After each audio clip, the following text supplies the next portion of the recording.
Apa sih Socratic Method? Langkah pertama yang wajib adalah kamu harus merasa tidak tahu. Kalau sebelum dialog kamu merasa sudah tahu, hasilnya tawuran mesti. Jadi langkah pertama, titik berangkatnya harus, saya tidak ngerti, coba dijelaskan. Kalau di Socrates, zaman Socrates, gaya kayak gini ini nabrak 3 problem sekaligus.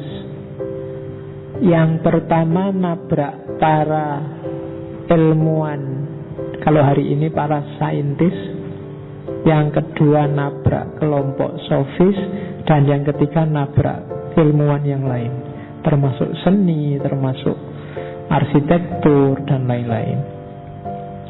Jadi para saintis dengan Socrates ngomong aku tidak tahu, itu sindiran luar biasa. Karena biasanya para saintis itu cenderung ngerti segalanya dan materialistis. Segalanya bisa dijelaskan secara materi. Ilmuwan itu biasanya sombong karena merasa bahwa semua realitas bisa dia jelaskan. Kalau ada fenomena apa-apa, oh itu ada penjelasannya. Selalu merasa gitu. Oh itu ada keterangannya. Kenapa Indonesia rusak? Oh itu penjelasannya gini loh. Kok pinter di situ? Kenapa kok Indonesia ini sekarang banyak pelecehan seksual? Ah itu kayak gini loh ya. Itu pinter nih. Pokoknya jelasnya ngono iso. Seolah-olah dia ngerti segalanya. Kan banyak di TV itu komentator-komentator itu. Kemarin ngomentari kasus A, besok ngomentari kasus B, besoknya lagi ngomentari kasus C. Segalanya dia ngerti. Nah ini problem kalau di Socrates. Tapi itu logikanya TV. Coba TV mewawancarai Socrates, mungkin balik wartawannya diwawancarai sama Socrates. Ya kan? Oh saya tidak tahu, kalau menurutmu gimana? Itu mesti balik kayak gitu. Jadi mesti besok tidak ditemui lagi sama wartawannya. Jadi itu kritik luar biasa pada orang-orang yang merasa ngerti segalanya. Yang kedua kaum sofis. Oponnya kaum sofis. Kaum sofis ini ya wis. Kalau ilmuwan kan biasanya fokusnya pada ilmunya saja. Kalau kaum sofis ini segala ilmu termasuk yang supranatural, dia merasa ngerti tergantung yang bayar siapa. Itu orang-orang sofis. Mereka punya logika sendiri. Hari ini kan banyak orang yang gayanya sofis.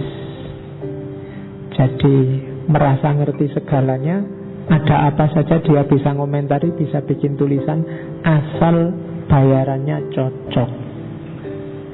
Nah itu kaum sofis. Itu akar katanya sama. Ada filosofia. Sofia sama sofis itu satu akar. Kebijaksanaan. Cuma konotasinya jauh. Oke. Kaum sofis itu sering disebut bukan filosofia tapi misosofia. Dia benci kebijaksanaan. Tidak ada kebenaran umum, itu tidak ada. Kebenaran itu ada konteksnya sendiri-sendiri. Itu gayanya kaum sofis. Termasuk juga ketika Socrates ngomong aku tidak tahu, itu kritik pada ilmuwan-ilmuwan humaniora, seniman, politisi, dan lain sebagainya. Biasanya ini tidak merasa ngerti segalanya sih, cuma merasa ilmunya lah yang paling penting. Agamawan itu merasa ilmu agama loh paling penting, yang lain tidak penting semua. Seniman juga begitu. Oh, sastra itu paling sip, ilmu paling puncak. Sama nanti mungkin lagu musik juga merasa musik loh yang paling puncak. Antropologi merasa ilmunya manusia yang sejati itu ya antropologi. Psikologi merasa wah ilmu paling dalam itu psikologi. Intinya hidup. Kabeh merasa penting, merasa tinggi. Dan itu disindir oleh Socrates. Aku kok tidak ngerti apa-apa ya. Semua orang kok pinter kabeh, semuanya. Cuma hanya aku yang tidak ngerti apa-apa. Dan itu oleh ulamanya Delphi yang perempuannya dibilang Athena ini yang paling bijaksana hanya Socrates. Kenapa? Karena hanya dialah yang sadar bahwa sebenarnya dia tidak tahu apa-apa. Nah, Jadi langkah pertama, tidak tahu. Sebelum memulai dialog, awalilah toh dari kalimat, aku tidak ngerti apa-apa, coba sampean jelaskan maksudnya itu apa, dan seterusnya.